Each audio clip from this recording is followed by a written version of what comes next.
Custodial बघा, राहुल गांधी या ठिकाणी केवळ राजकीय हेतून आले होते।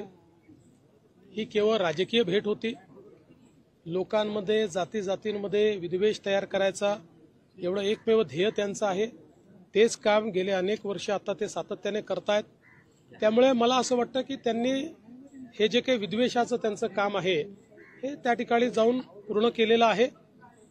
महाराष्ट्राचं सरकार संवेदनशील असल्यामुळेच या ठिकाणी या संपूर्ण प्रकरणाची आम्ही न्यायालयीन चौकशी ही घोषित केलेली आहे। न्यायालयीन चौकशीमध्ये या संदर्भातलं सगळं सत्य आणि तथ्य बाहेर येईल। काहीही लपवण्याचं कारण नाही आहे।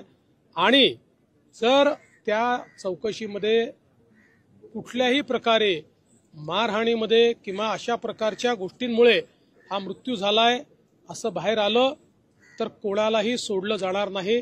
कठोरात कठोर अशा प्रकारची कारवाई ही केली जाईल।